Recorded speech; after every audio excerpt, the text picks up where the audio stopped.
Hello everyone, welcome to BioPuri. If you like the videos present on my channel, please like, comment, share and subscribe. तो next हम continue करते हैं chapter 13 photosynthesis in higher plants और ये हमारी part third video है। Photosynthesis आपका mesophyll cells में होता है विच कंटेन क्लोरोप्लास्ट और क्लोरोप्लास्ट आपके मेन कंपोनेंट्स हैं ऑफ फोटोसिंथेसिस। तो अब हम देखेंगे कि आपके वो पिगमेंट्स किस तरह से वर्क करते हैं और लाइट एनर्जी को केमिकल एनर्जी में फिक्स करते हैं। तो पहले हम पढ़ेंगे लाइट हार्वेस्टिंग कॉम्प्लेक्स के बारे में। तो लाइट हार्वेस्टिंग कॉम्प्लेक्स आपके 100 ऑफ पिगमेंट मॉलिक्यूल से मिलकर बने हैं जो बाउंड होते हैं to proteins within the photosystem. और दो टाइप के आपके लाइट हार्वेस्टिंग कॉम्प्लेक्स होते हैं, photosystem 1 and photosystem 2। अब फोटो सिस्टम क्या होता है? Photosystem are functional unit for photosynthesis.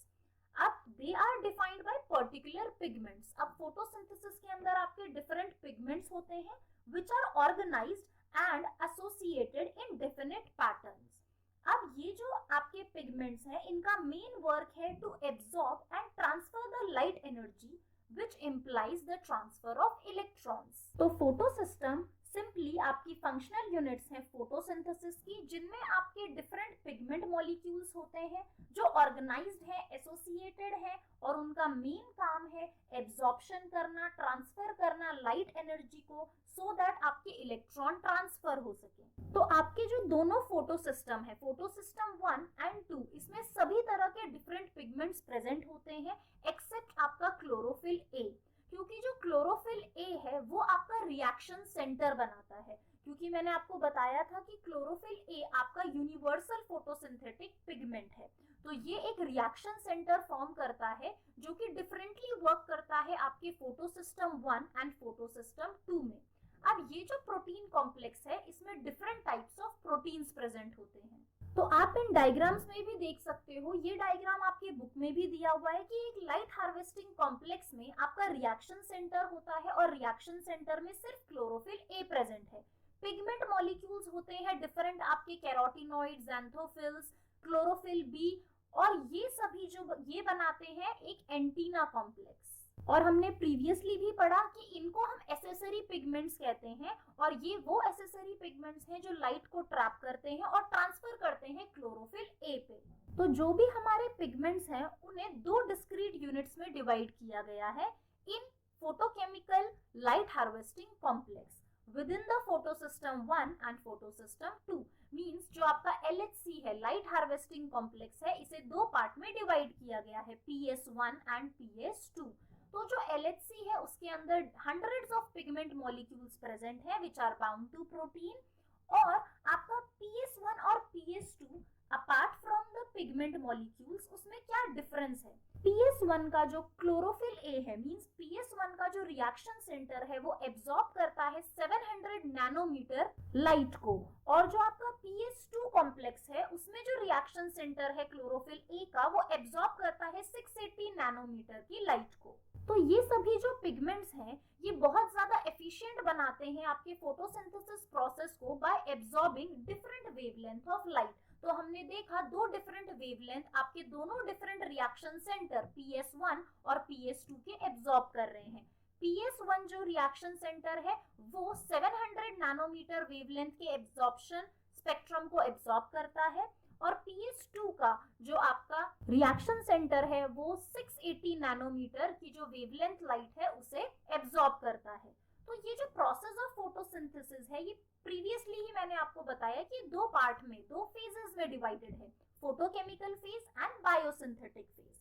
तो फोटोकेमिकल फेज जिसे हम लाइट रिएक्शन कहते हैं, बायोसिंथेटिक फेज जिसे हम डार्क रिएक्शन कहते हैं। जो आपका लाइट रिएक्शन है ये लाइट डिपेंडेंट प्रोसेस है। इस प्रोसेस में आपका ATP और NADPH बनेगा, ये आपके थैलाकॉइड मेम्ब्रेन्स में हो रहा है। बायोसिंथेटिक प्रोसेस वो है जो इंडिपेंडेंट ऑफ लाइट है, ये सिंथेसाइज करेगा एक्चुअली आपका कार्बोहाइड्रेट।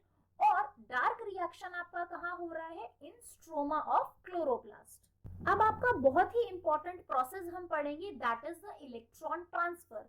कि जब आपके PS1 और PS2 जो कॉम्प्लेक्स है, लाइट हार्वेस्टिंग कॉम्प्लेक्स, जब ये लाइट एनर्जी को ट्रैप करते हैं तो कैसे इलेक्ट्रॉन एक्साइट होते हैं और वो इलेक्ट्रॉन एक्सेप्टर से आगे चेन में ट्रांसफर होते हैं। तो पहले हम डायग्राम देखते हैं।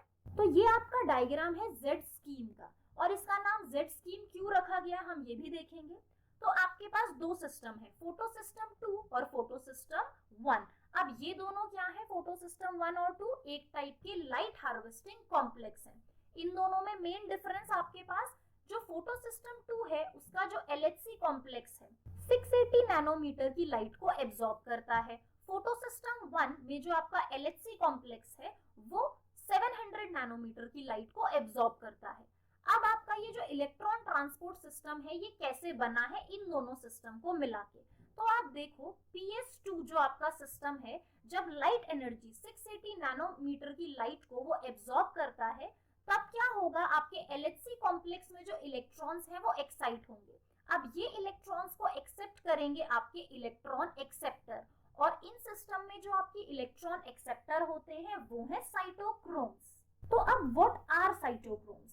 तो साइटोक्रोम्स आपके प्रोटीन्स हैं that contain haem group as their prosthetic group, और इन साइटोक्रोम्स प्रोटीन का मेन फंक्शन होता है टू ट्रांसपोर्ट द इलेक्ट्रॉन। तो LHC कॉम्प्लेक्स में जो भी इलेक्ट्रॉन एक्साइट हुआ ये उसे एक्सेप्ट करते हैं और ट्रांसपोर्ट करते हैं आगे चेन्स ऑफ साइटोक्रोम्स में। और ये जो चेन्स ऑफ साइटोक्रोम है ये किस तरह से अरेंज्ड होती हैं? ये अरेंज्ड होती है on the basis of their redox potential. अब रिडॉक्स पोटेंशियल क्या है? तो redox potential is simply a measure of the ease with which a molecule will accept electron, which means the more positive the redox potential, the more readily a molecule is reduced. Means यहाँ पे आपके cytochromes की chain है, और ये जो different cytochrome proteins हैं जो इलेक्ट्रॉन को एक्सेप्ट कर रहे हैं ये लाइन से अरेंज्ड होते हैं on the basis of their redox potential.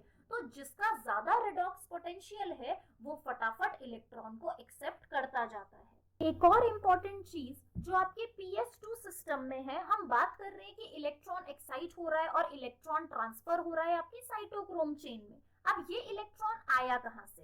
तो ये जो इलेक्ट्रॉन है ये आया है स्प्लिटिंग ऑफ वाटर मॉलिक्यूल। जब आपका वाटर मॉलिक्यूल स्प्लिट होगा तो ये डिवाइड होगा, 2 इलेक्ट्रॉन 2 प्रोटॉन और ऑक्सीजन मॉलिक्यूल रिलीज होगा। तो इस तरह से आपके PS2 सिस्टम को कंटिन्यूअस सप्लाई मिलती है इलेक्ट्रॉन की by the process of splitting of water.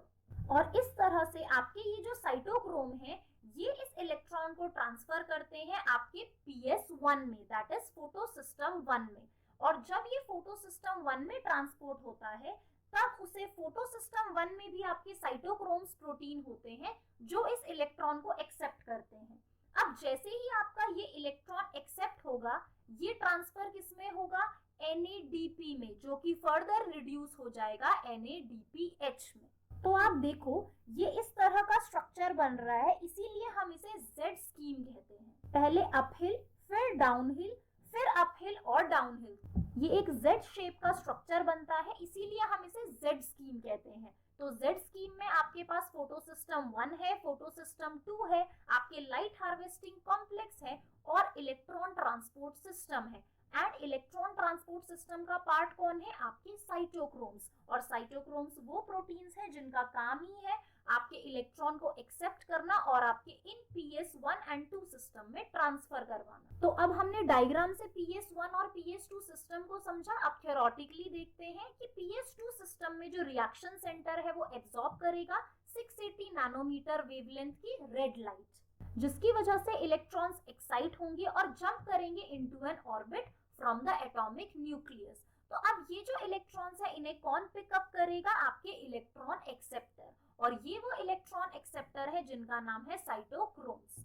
अब PS2 में जो रिएक्शन सेंटर है उसने एब्जॉर्ब करी रेड लाइट 680 नैनोमीटर की, जिससे इलेक्ट्रॉन्स एक्साइट हुए और पास हुए टू साइटोक्रोम्स, और साइटोक्रोम्स आपके पार्ट है ETS के, इलेक्ट्रॉन ट्रांसपोर्ट सिस्टम के।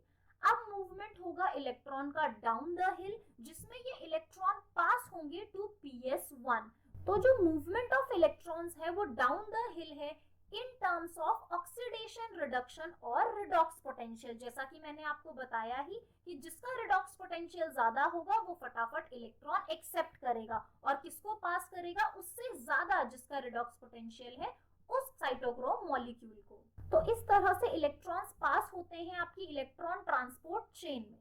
इस पूरे प्रोसेस में जो इलेक्ट्रॉन्स हैं they are not used up, वो सिंपली पास हो रहे हैं, ट्रांसफर हो रहे हैं दूसरे सिस्टम में, दैट इज PS1। अब PS1 जो है वो इलेक्ट्रॉन को एक्सेप्ट करेगा from PS2, but apart from that आपका जो PS1 है वो खुद से भी लाइट को एब्सॉर्ब कर सकता है ऑफ 700 नैनोमीटर, और उसमें भी जो इलेक्ट्रॉन एक्साइट होगा वो एक्सेप्ट होगा by the molecule which has greater redox potential. तो PS1 को दो तरह से इलेक्ट्रॉन्स मिल सकते हैं, एक तो PS2 से और दूसरा जब PS1 का LHC कॉम्प्लेक्स खुद 700 नैनोमीटर वेवलेंथ की रेड लाइट को एक्सेप्ट करेगा और इलेक्ट्रॉन एक्साइट होगा। तो ये जो अब इलेक्ट्रॉन्स हैं ये पहले इलेक्ट्रॉन एक्सेप्टर के पास जाएंगे, फिर डाउन द हिल इनका मूवमेंट होगा जब ये NADP को रिड्यूस करेंगे इनटू NADPH। तो ये जो पूरा स्कीम है जिसमें इलेक्ट्रॉन ट्रांसफर हो रहे हैं starting from PS2 uphill to the acceptor, down to the electron transport chain to PS1, जिसमें आपका एक्साइटेड इलेक्ट्रॉन ट्रांसफर हो रहा है through series of electron acceptor. तो इसीलिए हम इसे क्या कह रहे हैं, Z scheme, due to its characteristic shape.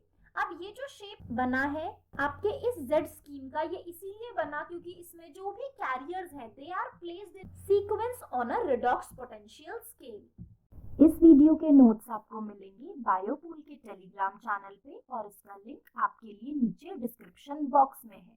If you like the videos, please like, comment, share and subscribe. Thank you for watching the video.